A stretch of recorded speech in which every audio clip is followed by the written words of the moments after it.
no be surprise me again.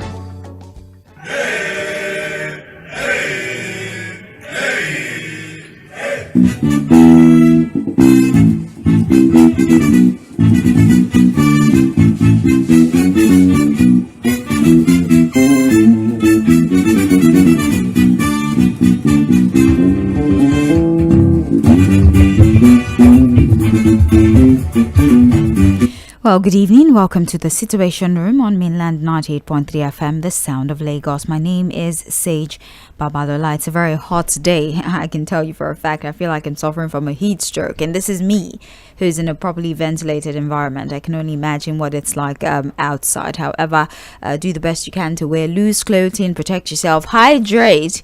And I know that sometimes the heat often contributes to crankiness and you're just upset about things that you normally would not be upset about. There's an association between the weather and your mood. So just try the best you can to stay hydrated. Remove that jacket, okay? Remove that jacket and let air touch your skin. And just try to manage yourself with this extreme heat, no electricity, etc., etc. Welcome to the program. It is the Situation Room, and of course, how best to open the program if it's not to acknowledge the current situation that Nigerians are going through. My name is Sage Babalola. Welcome to the Wednesday edition of the Situation Room, Mondays through to Fridays from 4 p.m. to 5:30 p.m. except on Wednesdays where we have to round off at 5:15 because of commercial purposes. However, we will do the best we can to make sure that we're able to make use of the about an hour 15 minutes that has been allotted for the program on this beautiful Wednesday.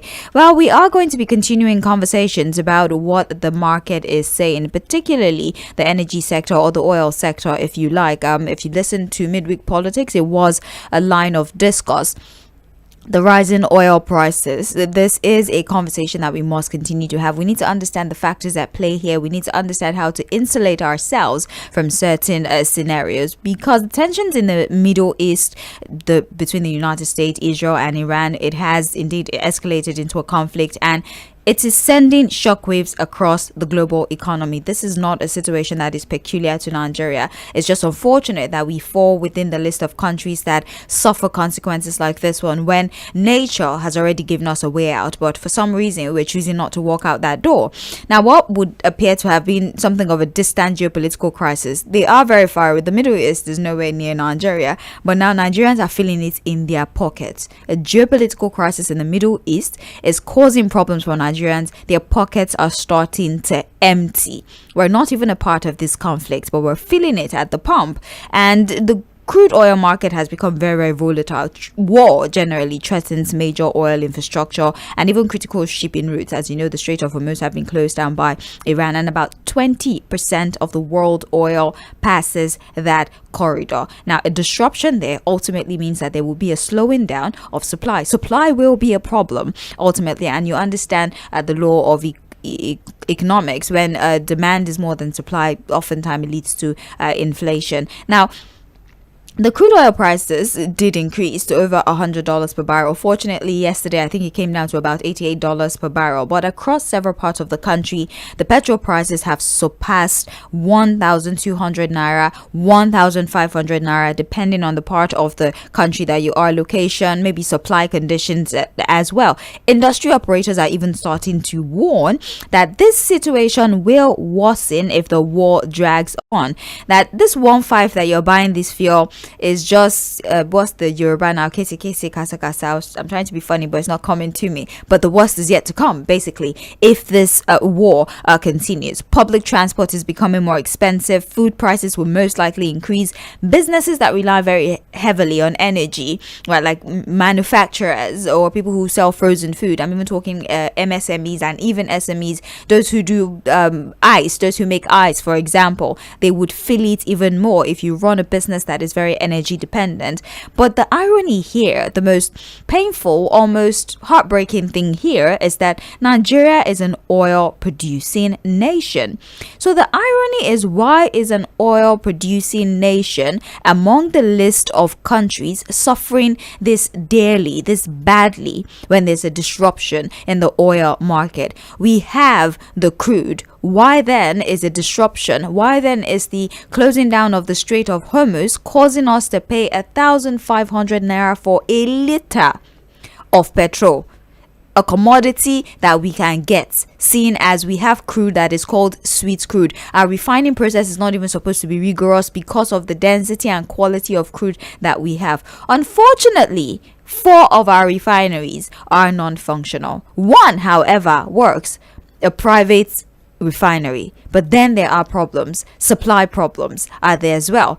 There's no access to the commodity. Why is this the case? All these questions will be answered once my guest joins us for the program today. My guest is a chartered accountant. He's also an oil and gas expert. We'll be talking and looking beyond the immediate bonding of households, the current problems that companies and organizations are having. We'll be looking at what this would mean in the future.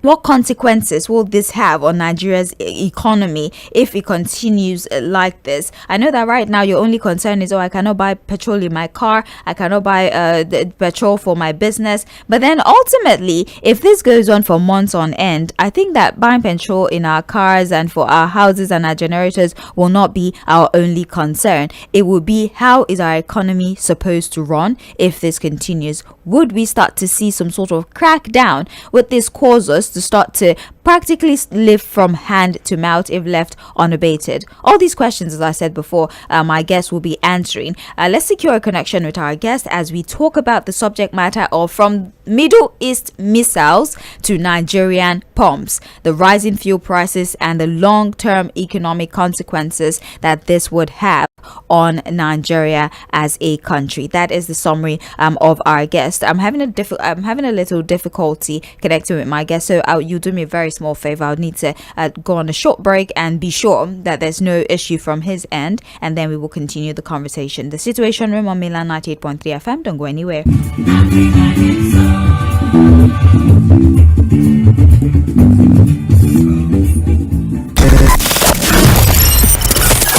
Fantastic conversations. Great to see you again. It's good weather. You want to agree with that? Yeah, I love weather. Trending music.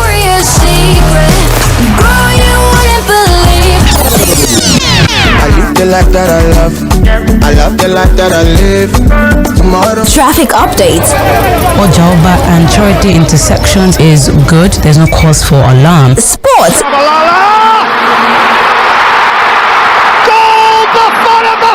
And everything fun is right here on Mainland 98.3 FM. Don't touch that dial. What leadership? I have shown leadership. I have said, look, you cannot do this. If you do this, you pay for it. Does it get better or worse? Are the actors ready or not? Are citizens onlookers or bastions of accountability? The questions pile up each day, 1,001. But hey, in the Situation Room, we are not carried away. We only ask the crucial questions and stick it in. Because the journey to El Dorado won't pardon missteps. Based on the law, if you earn any income, you have to pay tax on it. Join in the Situation Room Mondays to Thursdays from 4 to 5:30 p.m. for the real action. In the Kano State, they tried it. What happened? Even in Edo State, they tried it. Not what happened. What I would say is, Mr. President is full of strategy. You want to rubbish one of the governors? He does not believe that he must lose any battle. And you choose your fights now. On your favorite dial, Mainland 98.3 FM, the Situation Room. Issues, personalities, and perspectives. We are always watching. Nothing for Nigeria, fi shock me again, no. Politics for Nigeria, no fi surprise me again.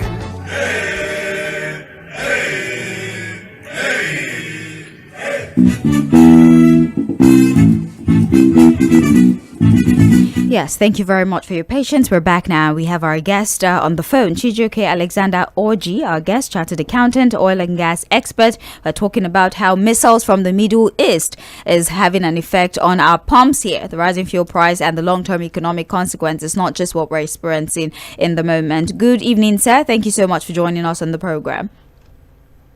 Good evening. Thank you for having me. Good evening to Nigerians. Good evening. Thank you so very much for your time. So let's talk about the current reality of Nigerians, just like the topic suggests. Why missiles flying around from the US to Israel to Iran somehow has found its way into the pocket of the Nigerian person or Nigerians generally. How is it that the bombs flying around in the Middle East is now dictating how much we're buying a commodity that ordinarily should be available to us in this part of the world? I just want you to establish that correlation, that global connection that we have as Nigerians and the Middle East situation. Well, I think my first opener will be that the world is now a global village. What happens to people in other aspects or certain areas of the world could also affect, some other people in certain parts of the world.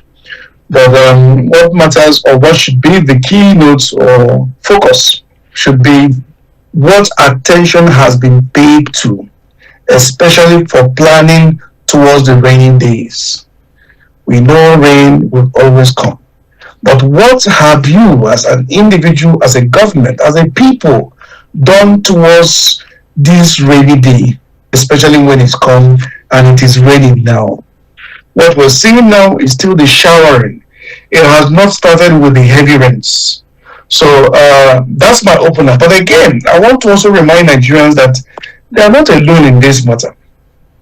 This is now being felt globally, especially the fact that this was underestimated by the two key players, which were Iran and the United States, who never saw these aspects.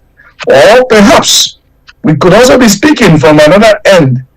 Maybe perhaps they have also considered that this could be as a means of triggering a global interruption and change.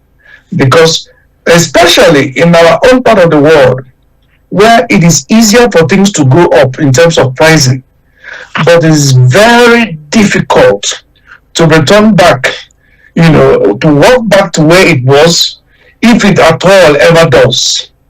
While our people are quick to shut down the fuel stations and quickly adjust the pump prices of, jack up the price of commodities, without considering the fact that if we say it is based on the international demand and supply, then the prices of the commodity that has gone up should now be automatically reversing itself, at the pump prices. Considering that as at when this price of fuel, shooting up to 1,300 and in some cases 1,500, the global oil price had gone to about $120 per barrel. Now that it has come down to about between $84 and $86, we should have expecting the same thing translating to the real-time figure as it went up in Nigeria. But again, it comes back to what is the government of the day, the people whose this decision stops on their table matters. What is their response? Have they come out to tell Nigerians their own preparedness, especially to responding to the current situations, and what will happen if it ever gets worse?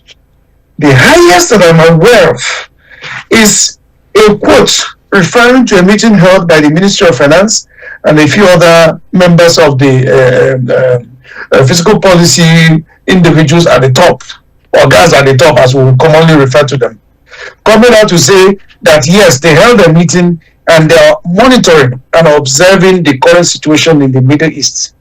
That is a vague statement. And that actually tells Nigerians that they are locked up against their own fate.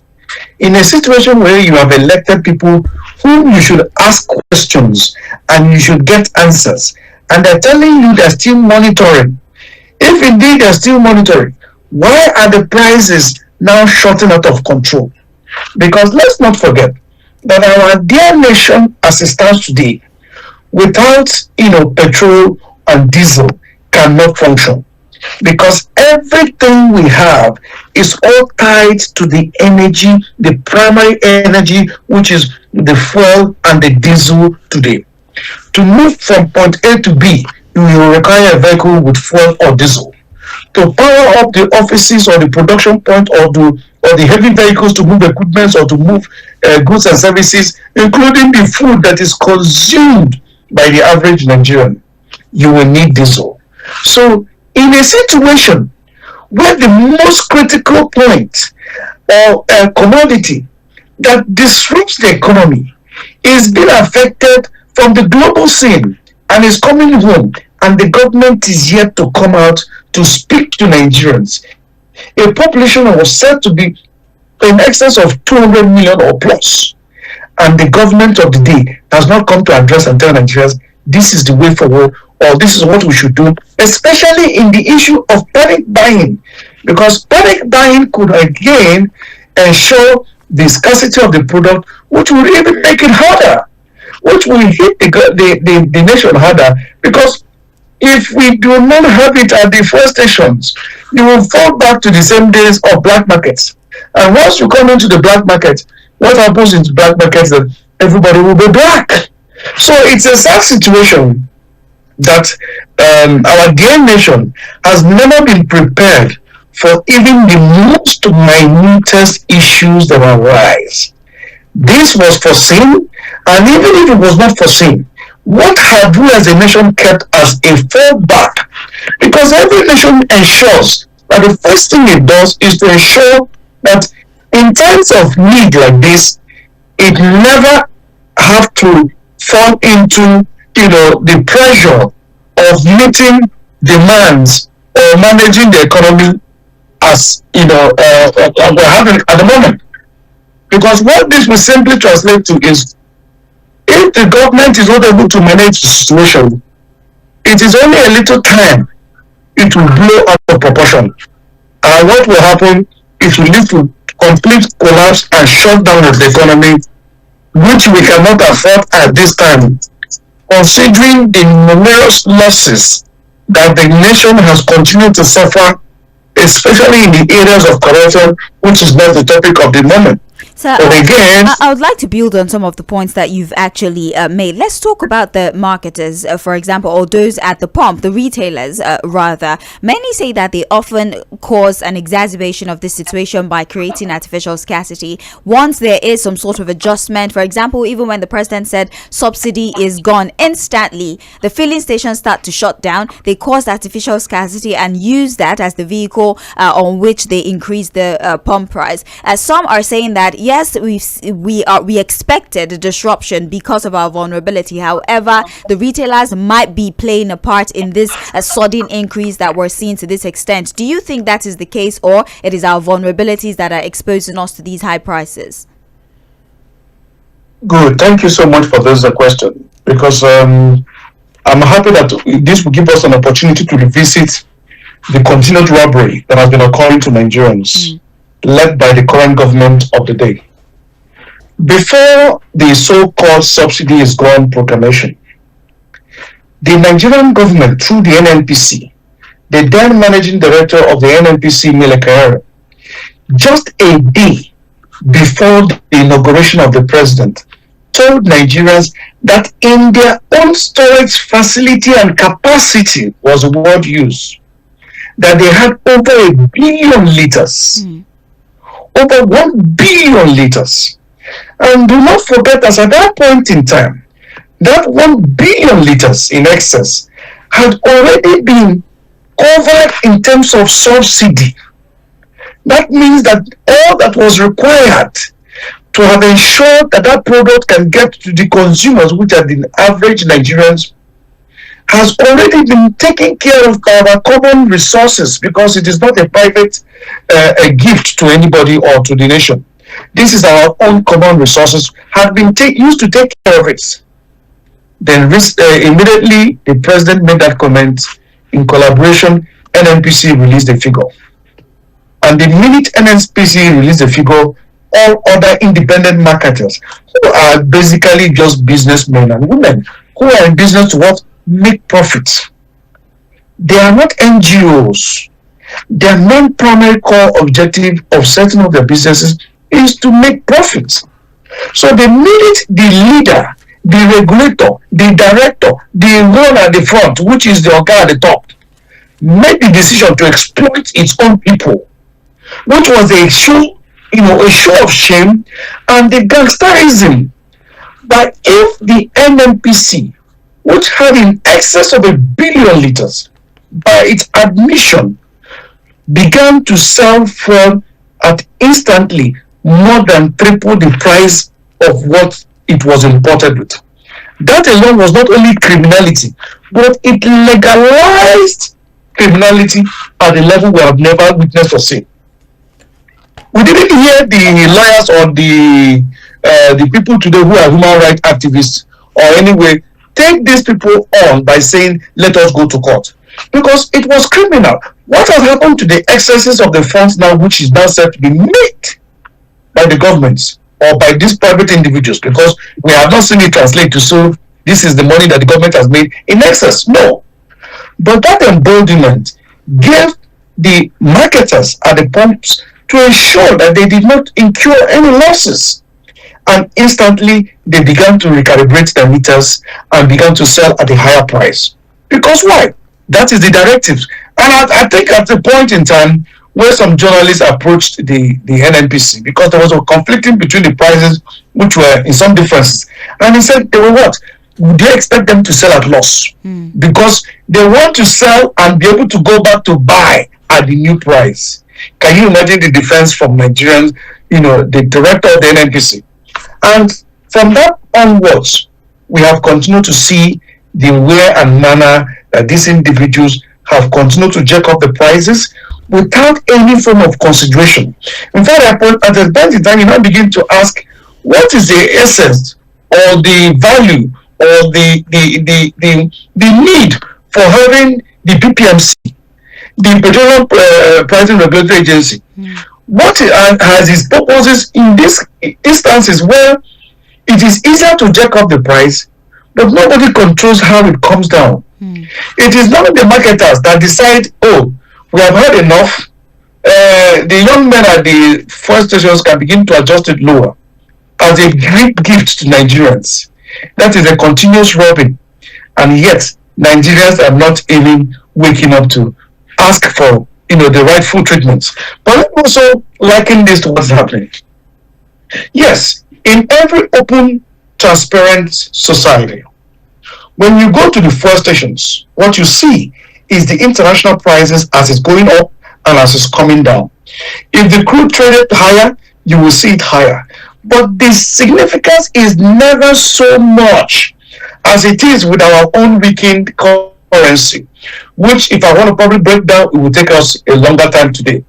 But for the benefit of your viewers and listeners, let them understand the fact that if we are to operate a transparent networking situation in Nigeria, it is easy, it is visible, it is achievable. But because of the criminal intent by the leaders at the top, it will never function. Why? Because in instances like this, it will automatically begin to come down the minute there is a what? Immediate response. It's now $88 per barrel. There's been a significant decrease. Good. But the thing again is that to show you, because the market is never static. It is based on the demand and the supply. So if based on this demand, especially what is making it to come down, was just the statement credited or made by Donald Trump just yesterday, where he said the US seemed to have achieved its aims and objectives in the war or in this invasion. But then, Iran, have they given up? Because Iran have now said that this war will end based on their own terms and conditions. So if an average individual who is looking at the market, we know that because of the volatility in the market today, especially with the short of the Hormuz, which obstructs the free flow of the petroleum products and the crude, and also the fact that there has been shut down production in Qatar, in Saudi Arabia, and a few other Arab nations. Kickstarting these productions will not instantly begin to flow. That is usually the difference between the oil and gas and every other sector. When you shut down, it costs so much money to revive, because everything will have to go through the quality assessment and ensure that the QAQC, the quality control, have been given a nod of 100% to operate. Otherwise, everything would never be allowed to function. So the cost of shutdown will still take more than a week, even if today they say they are resuming production. It will take a minimum of 7 days for them to begin to see a flow out. So, taking into consideration all of this, Nigeria should still buckle their belts, if they still have belts, because we now know that the economy has made it impossible now to wear belts, because a lot of people whose belts could stand on their waist today, the waist have gone, so you no longer have waists, and it is now buckled on the thighs. But it is a very unfair treatment to a people who have so much trust and belief in the leadership, and yet the leadership has not been able to translate this trust into actions. Because why would a sitting administration not have any form of something to fall back? Let's even say we're not an oil producing nation. Does it mean that we as a nation cannot afford to have reserve? Every nation in the world is making effort to even boost its reserve, because they know that in terms of emergencies or contingencies, they fall back to their reserve. And the reserve does not in any way at all necessarily make things expensive, but to curtail and caution within the period of shock. That is what every reasonable government does. But in this case, we have been so blessed to be an oil producing nation. And now we have a private refinery. The private refinery is not our refinery. It is wrong when we use that word, our refinery. Even though there has been so much dark clouds, I'll use the word dark clouds because some of the claims and the counter claims that are coming from Dangote and the former managing director of NNPC in the person of Mele Kyari, who has left office. We were told that the Dangote, who was a private individual, graciously allowed and gave Nigeria the opportunity, not Nigeria as the entity at the top, the opportunity to acquire or to hold a certain section of the Dangote's company. And Dangote acknowledged it, but then there was a disparity as to the percentage of shares. Initially, we were told 20%. We heard it then was Dangote said no. 7.5 thereabout. Good. Now Dangote came out and said towards the tail end of Kyari trying to leave, and it was like a brotherly discussion. This is the life of over 200 million people being discussed by two people, and not a single person from any ministry in any world till today produce a record to say, this is not what we expected. How did this kind of activities take place? And we're now hearing it like a roundtable discussion. Dangote said, oh no, they didn't pay what they promised to pay, and they paid some. And then forgetting that at a point in time, the former CBN governor, Emefiele, was at a point in time, Emefiele, sorry to use the word Emefiele, Emefiele at a point in time was like a staff of the Dangote, because the previous government gave him the back and forth agreements or directives to ensure that the Dangote never lacked forex. So are we now saying that all those were just favors, or those were the activities or favors or some kind of kind gestures extended to an individual, a private individual, to float his own refinery business? And at the end of the day, it is still his own personal business that I'm aware as of today. The Dangote refinery has not been floated to the NGS, the stock exchange, I'm not aware. But again, let's also look at it from another angle. We have 4 refineries that over the years have been used as a conduit pipe for criminal elements. Now we have now agreed that these were criminal and individuals who hate Nigeria, who have continued to use it until today. They have never given up. 2 years ago, in 2024, The same Melekehere and the current Minister of Petroleum for State, in the person of Henrik Elkobre, the pregnant minister, who we thought would have been able to deliver. Because at the point in time, we're asking whether he would deliver the NNPC to work, the refinery to work, or he would deliver.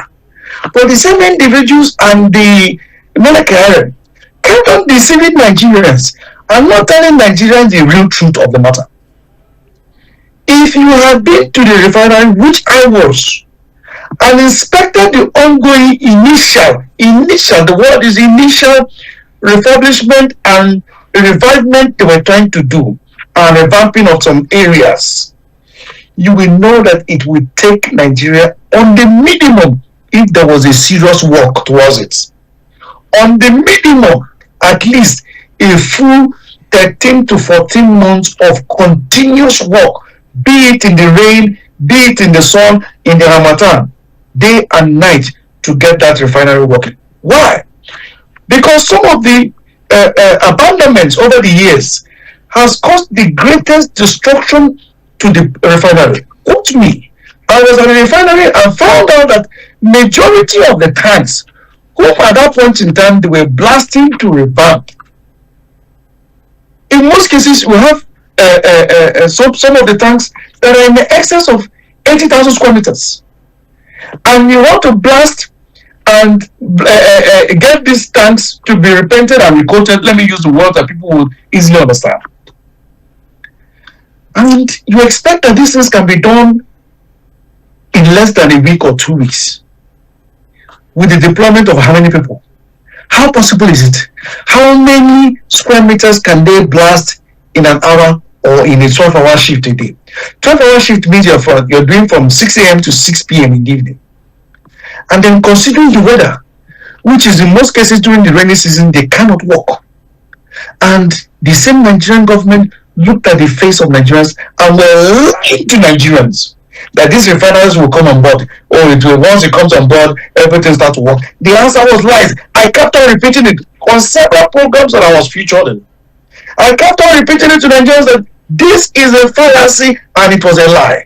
And why the project was doomed to fail was that the current government failed to tell Nigerians the real truth behind it. The previous government of President Muhammad Buhari, brought in a company called Technomont and had an agreement, which I don't want to talk about it because I wasn't there. And some of the skirmishes I may not be able to address all, even though I have some certain documentations myself that I'm aware of. And all the rigmarole agreements they had, the company agreed to revamp this and began work based on the agreements with the previous governments. Funds were released. The story was for another day, because those who are benefactors, the government of the day knows where they utilize those monies in buying properties abroad, including the former Minister of Petroleum for State, Chief Tᴏɪᴜ, who was the major individual involved in these whole agreements. If the government today is coming out to say he planted coup, perhaps it is the refinery that are being used to tell Nigerians about the coup, because these are very powerful individuals that the government of today knows that they have so much capacity and capabilities in terms of financials, and they have done so much into this country that there's a lot of dark clouds around it. And they kept on, Kehari will say, by next month it will work. Lɪਧᴇ will say, by now, in fact, 2 weeks time it will work. We told Nigerians it will never work. Why? Because the ongoing works were stalled. Contractors were owed. They changed it from one hand to the other. At the end of the day, it was a complete mess. Why were they owed? I beg you. Why were they owed? Because we saw the continuous funding of that rehabilitation project. It was millions of dollars that was put into it. So where were the funds going to if the contractors were not getting paid? Okay. The monies were going to the people who were collecting it. Just as the middlemen brokers. That is why today you can see people flaunting so much of wealth, and the government celebrates them when they donate a car or donate a building, a fragment of the money, and the government is happy to say that these people do. These are thieves, known thieves by Nigeria that you can see clearly and glaring. An individual who have not worked to earn these resources. Why? Because the government of the day is not privy to the system of operations in the oil and gas. I want to say that clearly. Why? Because the approach that they are using today is not even going to bring Nigeria out of the current mess it is. I'm sorry, sir. Because of our time, yes, I want us to double back. Now, you had spoken about the fact that obviously the crude oil prices increasing should ultimately favor Nigeria as a crude oil producing nation. Although, yes, we still have crude back loan, we have commitments, amongst other things, and we're not meeting our OPEC quota. However, we need to put this revenue back, seeing as we're an import dependent country. So if our revenue goes back to importing the commodity, how then would we be able to maximize the revenue that we get from selling crude oil? Yes, I'm going to touch the fact that we still have crude back loans, which is one so messy that if it's opened up, well, Nigerians have been beaten so to slumber. That no matter how you try to wake up an average Nigerian man, it's difficult to get them to be alert and awakened to what's happening. A lot of messy things are being done all in the name of people in power, and nobody challenges them. The worst they do is that they always find a way to push the blame to another person. None have been held accountable, including President Goodluck Jonathan. But with regards to the question you asked, Nigerians can actually get away from all of this mess if they deem it fit to ask for accountability. Because why? Yes, now that the crude has gone up against what we had budgeted, it means that we should be having in excess. The budget was in fact about 65. Don't forget that the 2026 budget has not been passed. Yes. So what we're still been dealing with or appropriating, it will still have the outstanding of 2024. The 2024 budget has not been completely appropriated. Yes. Forget the fact that they're telling you 95%. Yeah, they told us the capital component of 2024 is still running. Good. Now that we had about $65, it means that if it is in today now, as we speak now, 88, at least comfortably, $33 in excess have been made. Yes. And that means that we're having so much to booster in terms of, even if we're using it to repay back the loans, that alone even helps us to reduce the continued deficit we're having in the budget. Because as a result of the fact that we're spending so much to fund loans that are borrowed to take care of our previous convoy, to take care of the president's convoy, to take care of the first lady's convoy, to take care of the first son's convoy, to take care of the first daughter's convoy, who are not elected positions and whom have decided to take advantage of the situation because of the docility of Nigerians. But let's bring it home. Even if that is not being adhered to, in a recent exposure, the Ministry of Health, a critical sector, a sector that the president has been traveling abroad on consistently, along with, including Fabio, whom we heard went to UK to treat headache. The minister, whom I have been fighting for the travel policy, we don't know what exists in Nigeria in terms of travel policy, who have been seen on numerous trips to China, to Netherlands, to here and there. And at the time, I began to ask, how is he funding these trips from the budgets? Only for us to realize that he said that he received about 38 million or less than, or about 40 million in a budget of about 208 something billion. And the government of the day is still sitting. That means Nigerians don't exist. It's not possible. You can never try that in Benin Republic. And again, we're not even thinking of, okay, these excesses that are accruing now, suppose we even use 1/3 to address the critical health issue or health sector that is in comatose today. Doctors are going on strike because of what? Lack of pay. They're going on strike because of lack of equipment. They're going on strike because of lack of electricity, basic electricity. Let's even say now that the government can decide, okay, from the money being received, since the government has hands is off on anything regarding subsidy, let us take these funds and address a constant power supply for all the federal general hospitals, which indeed, is so minute. Since the government saw it fit to remove the entire Aso Rock Villa onto solar, what happens to ensuring that the entire general hospitals are even on solar? And it shows the level of heartlessness of the leadership, especially the president, whom I never expected would be to this extent. I was expecting that if things get worse, the president will be willing to make sacrifices to even operate from his own house as a gesture to containing the cost of governance, and say whatever it will take for us to put so much money spent on the villa migration to solar, let us use it and address, even if it's for the schools. Please allow me to interrupt you. We did see in the news today that 100,000 CNG conversion kits will be distributed as an alternative to PMS, seeing as the cost is increasing. Do you think that will be something of a suitable alternative, and is it practicable with this current ecosystem economically that we find ourselves? It's a fraud. It's a fraud. The same government told us when they moved away from the so-called subsidies gone. In a visit led by the current sitting Ogun State governor, who, by the way, many are not aware, is the owner of the Hidden Petroleum, also an importer of the AGO and the importer of the fuel. Well, it's a claim they continue to deny, however. Yes. No, he is a member. He is the owner, not that he's even a member. He is the owner. Abiodun knows that he cannot lie on that. Well, but let's even put that aside.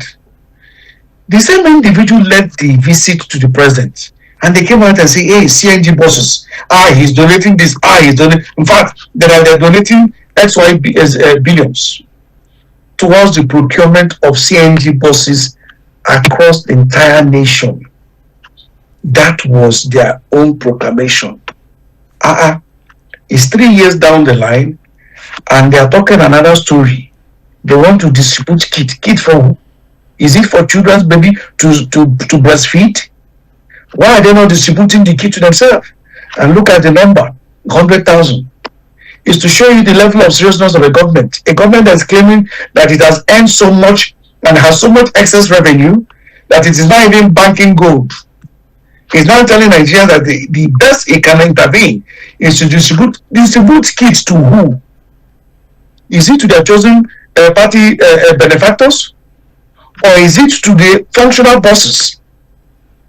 The reason why any state, any government, any nation would do well is that they ensure that the public transport system works. Imagine if our public system was working. All it would take would have been for the government to intervene in maybe increasing, or for any instance at all, creating a subsidy for its own transport buses, trains, and other forms of movements. And that would have been an automatic ease of all of these issues. In the country I am today, I have nothing to bother myself regarding transport or any form. Why? Because the minute you have bought your ticket for the month or for the year, the transport will be there without being delayed for any instance. The government has ensured that in the next 1 or 2 years, there will be uninterrupted supply of any of the energy required to move or to ensure mobility of any of this. Can you bet that in the past 13 years, the Austrian government have never increased €1 on the cost of your transport fare? I want to repeat that again. For the past 12 to 13 years, the Austrian government have not increased the cost of your transportation. That means you met it this year, this cost. You have been meeting it for the past 12 to 13 years ago. the cost of an average transportation. And in most cases, an average 33 euros enables you to board any transport that is moving within your designated area. It includes train, it includes tram, it includes buses, it includes all forms of transports. And this is not so difficult to get it done in Lagos. I particularly, several years ago, reached out to the former governor of Lagos State, in the person of Ambode, as a volunteer to address the issue of transportation in Lagos. What did he do? He rebuffed it. This, you see, the challenge is we have been living with people who live on wishful thinking. They assume that these things will take care of itself without any form of exertion of energy or exertion to duty. And then they continue to spend like there is no tomorrow. In the midst of poverty, poor Nigerians are able to spread money and dash money. The real rich people, tell me please, if you are aware of anywhere in the world you go and people just give you money for doing nothing, just for doing nothing, just call you, come and take because I'm dashing you money. And this is a country that we have been so blessed in all areas of life. And to even get it, just one thing right, even if it's in the oil and gas industry, just to get it right. Do you know how much of immense benefit we can as a nation, be getting if only we're able to get this right? If only there's even transparency, even if it's in the Port Harcourt refinery, that so much has been sunk. Look at the Warri refinery. They are also pumping money there. The same people who collect the money are the same contractors. They tell you it's going to work, and nobody has been held accountable. Because at the end of the day, they are the ones that will come to give kickbacks to political parties. I have not mentioned any political party's name, but we know that they are the ones who will tell you that this person contributed towards the election of this. What can you do? You can't do nothing. And so the whole sector today is running on autopilot. In most cases being managed by drunkards. Do you think that a return to subsidy will be possible at this time? I know that you said, it's easy for a system to collapse, right? It's rebuilding the system. That's when it would test your grit and how brilliant you are when it comes to economic management. Would it be possible at this time? Now we have excess. The removal of subsidy was because there was mismanagement and it was unsustainable, or so the government says. But now that there's excess, we have money that we can spare. Do you think that we can reintroduce subsidy, or perhaps work out an arrangement with Dangote where we supply crude to him, perhaps at a subsidized cost, and then domestic supply, we are able to manage the price? So how would that system play out? Well, the truth is that, first of all, the government of the day lacks sincerity.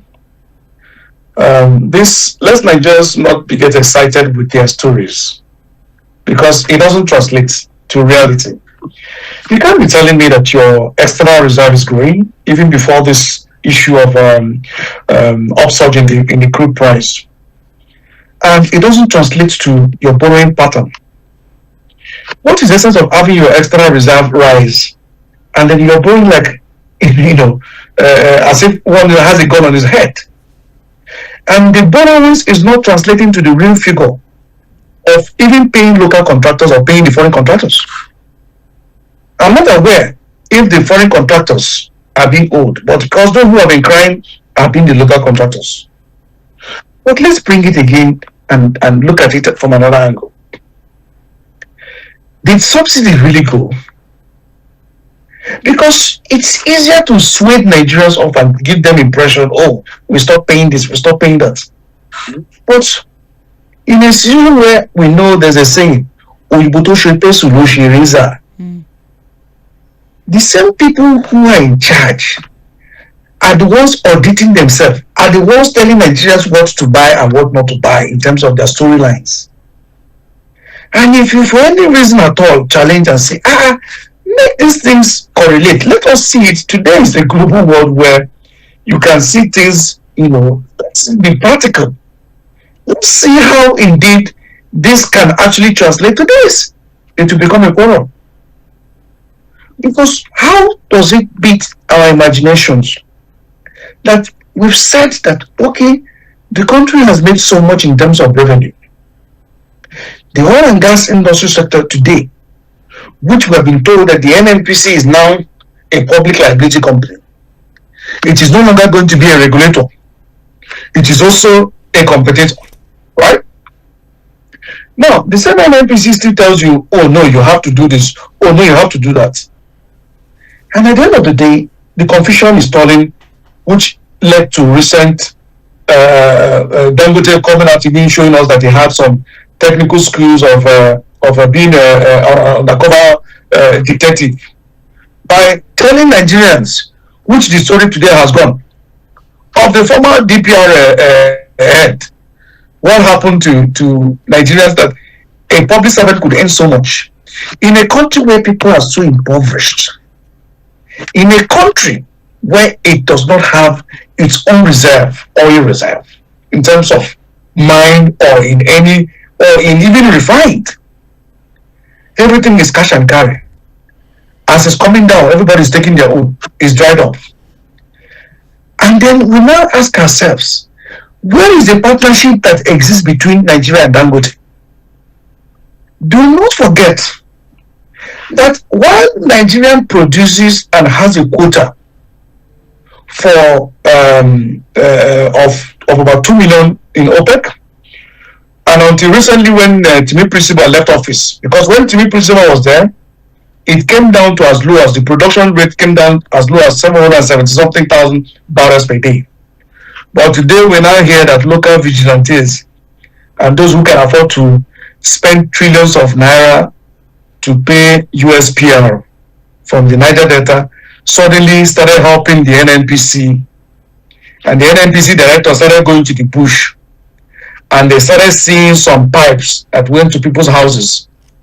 The names were not called, the people were not at all interrogated, that they had been stealing the oil for even 12-13 years, and suddenly it started jacking up in terms of the production. Out of the current production of about 1.4 or 1.3 something, there is a mandatory, which Nigerians must be aware. There is a mandatory reserve that is reserved for our dear country. I think it's in excess of about 450,000 barrels or thereabout, or 300 something thousand barrels. Dangote's refinery is said to be about 600,000 barrels refining capacity a day. Even if the Nigerian government today decides, okay, let us give Dangote 50% of that reserve for us, which is probably in excess of about 150 or 180,000 barrels of crude a day. Dangote, you will refine this and you will sell at this price to the Nigerian markets so that there can be what? Stability. Because the Iranian war has not stopped production in Nigeria, and it has not affected production. So if the Nigerian government has this as a cover agreement, it means that it will stabilize the market and even has the tendency to bring down the price much lower. Because so long as Dangote is refining and is able to sell that particular product and commodity at the price given to Nigeria, do not forget that there are also other byproducts, yes, which can address and take care of so many loopholes and gaps that we have in Nigeria. But the people at the top are not with their thinking cap. They are not even, in fact, at the moment, they are dazed and confused because the lies have come to a point where the lies begin to knock on the doors. Now, they will come out and tell Nigerians, if they do, that it is the population is the problem. Do we have more cars on Nigerian roads? The answer is no. Ever since the current so-called jack-up of prices, which they now said subsidies gone, which is an alluded deception, many Nigerians have got to resort to public transport that doesn't even work, but they had it as a no choice to fall back onto. Many have sold their cars, so many cars have been scrapped, a lot of cars have been packed, because people can't afford the headache of falling their cars. And the worst of all is that even when you buy these products, you're told it's a liter. It's only in Nigeria you can say that a liter is less than a liter. And the price regulatory agencies that goes to the same market to buy have never for one day said, we still have this petroleum depot or this dispensing pump because this company have been cheating Nigerians and have been made to pay these XYZ bills. I challenge the Nigerian government to come up with that figure.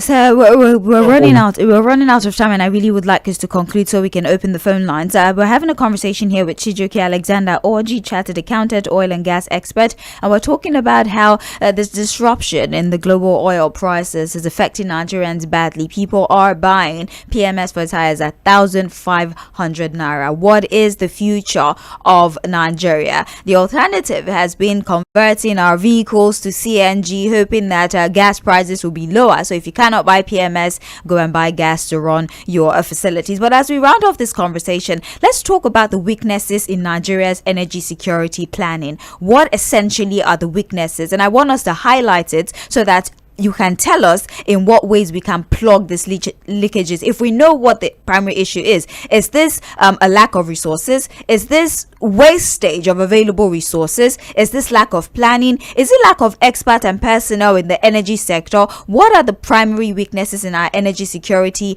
situation, and how specifically can we start to solve this problem so that situations happening miles away do not have this much of an impact on our day-to-day living? The number one biggest problem is not about the competencies of the individuals in terms of delivery as professionals, ethics. But the number one is the enemy of the Nigerian state. In most cases, the destroyers of these systems are the people that are being handed over to manage these systems. Look at today. We have regulatory agencies that have left their core duties and are allowed companies to continue to take advantage of the Nigerian situation. Today, we are aware of the level of decay and the level of pally of the Nigerians in charge of these companies or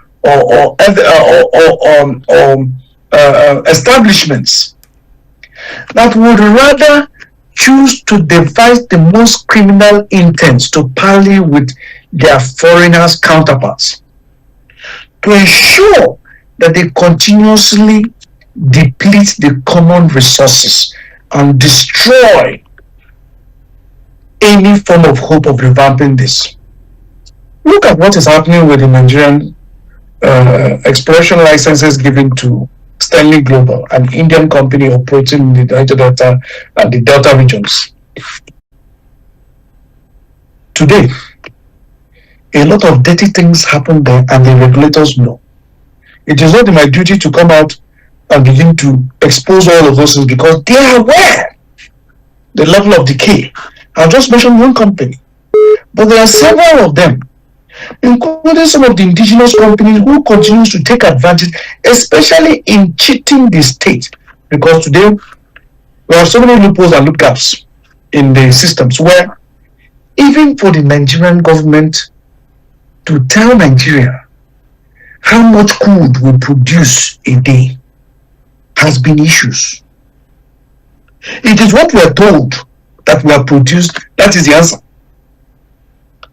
It is what we don't forget that we have a lot of indigenous firms that are also independently producing. In fact, I can tell you, on the knowledge I know, that Cavendish Oil alone can produce more than 50% of the Dangote's refineries need.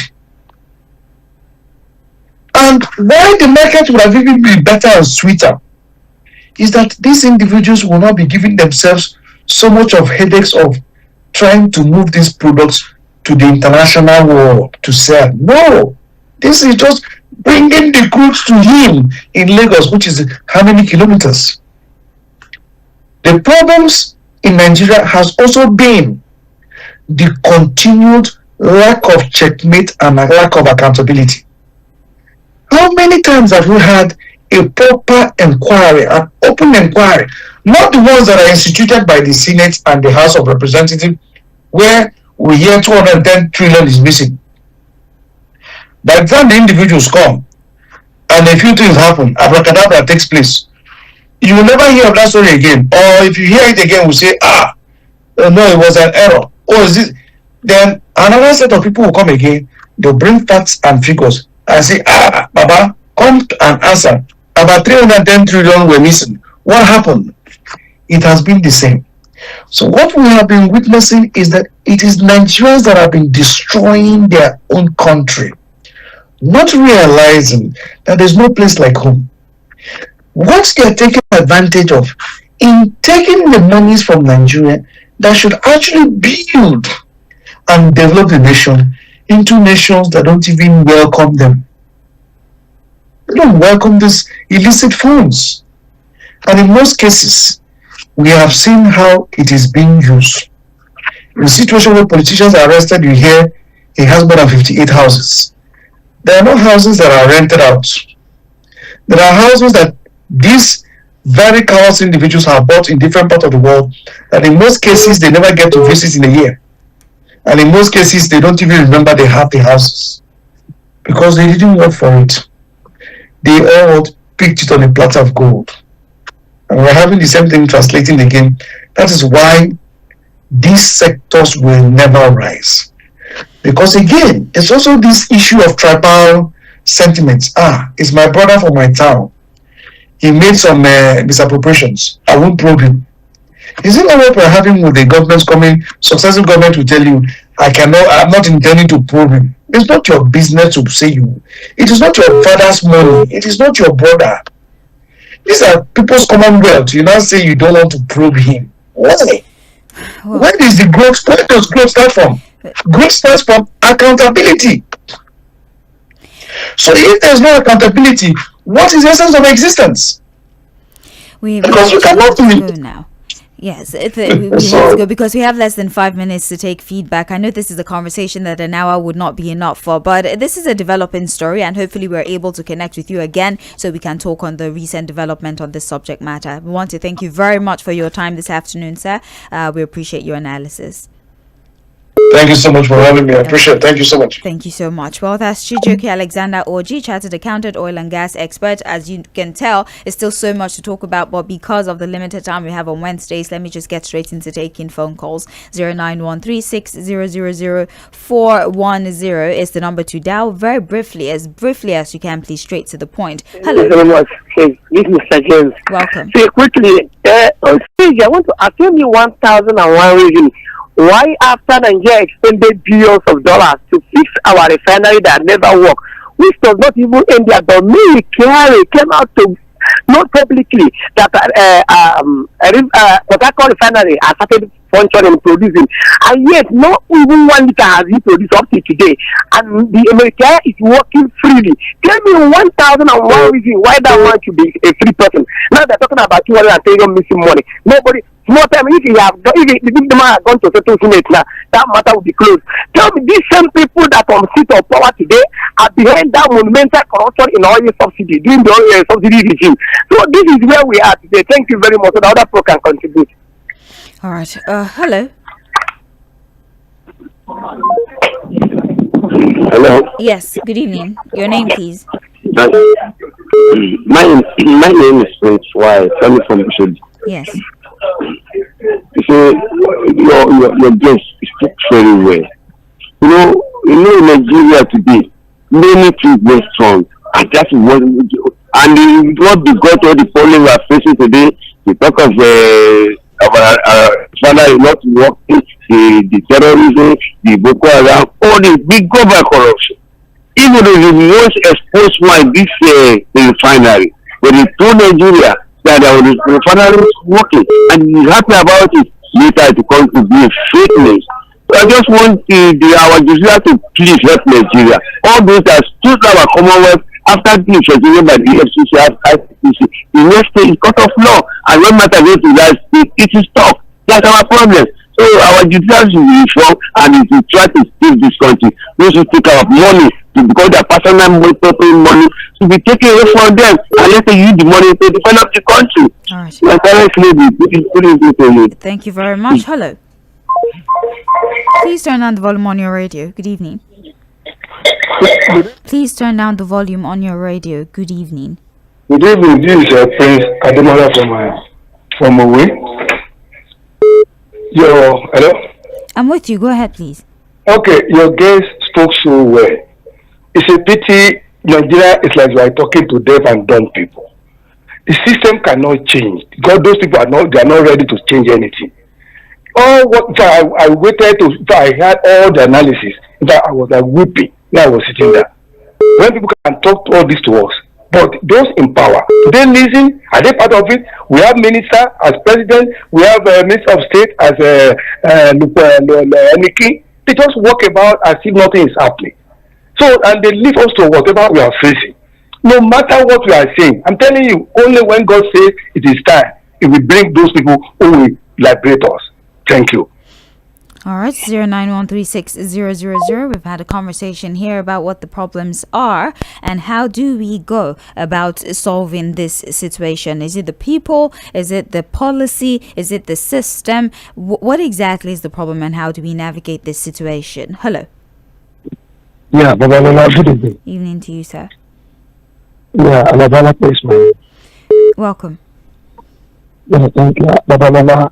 Yeah, I heard the submission of your guest, but it's all about long time. So, now what is the solution right now?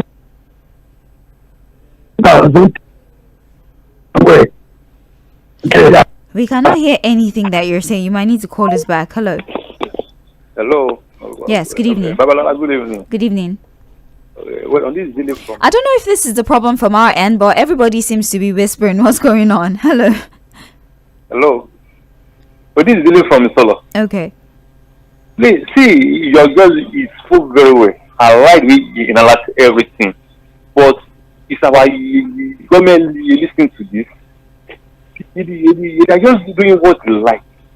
See what is affecting, as you said, what is affecting extra mile. You don't really want to affect us. Assuming we put our things in order here, our refinery is being working. God will help them. God will help them. Thank you.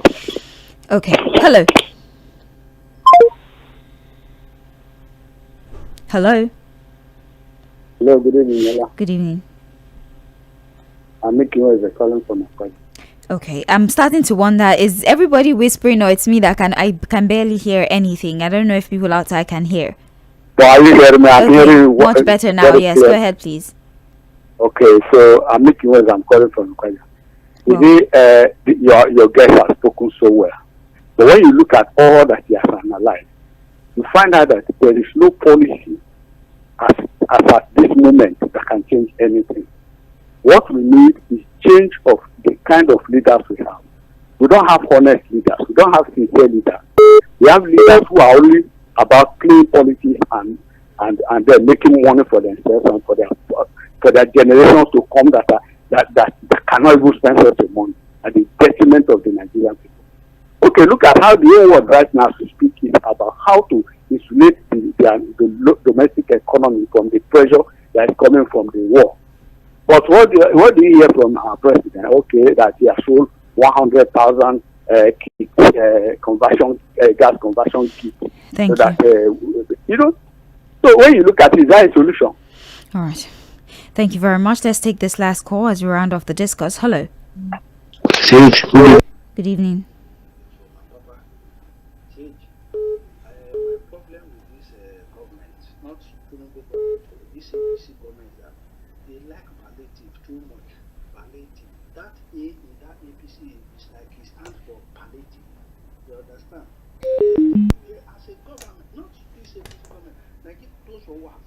They don't have successive plan. They know we have oil and our refineries are not good. Why can't they put that plan down? Okay, in 10 years time, we put maybe 2, 3, 4 refineries. We believe in this short plan. Thank you. Okay, I'm getting information that people can barely hear anything. Hello.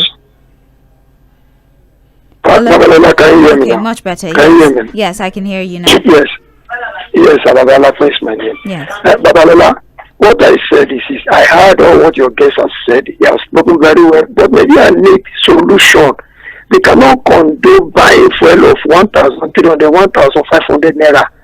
I get my point. What we need to do now is for us to stop exporting our crude. Let them give Dangote. He said he can produce what Nigeria needs. So I want to beg Federal Government to please eat to our core and give Dangote the crude that needed so that you can sell locally. Nigeria can manage by if maybe 700 or 800 naira, but 1,200 naira for now we cannot do that. That's why I said what your guest has said a long time solution, but we need care solution within it. All right. Well, that's where we draw the curtains for conversations today. Thank you so much for your time. We appreciate you. As I said earlier, this is a developing story. Let's see how far we go in fixing this situation. But what to do in the moment, I think, is the most critical part of this discourse. The CNG conversation is a long-term thing. What do we do right now that would immediately minimize the consequences of this rise in oil price? We need to take a break. Thank you for your time. Don't forget to join the sports crew at 6 and shenanigans at 8. And then we have Adu at 10 p.m. to 12 midnight. Don't go anywhere.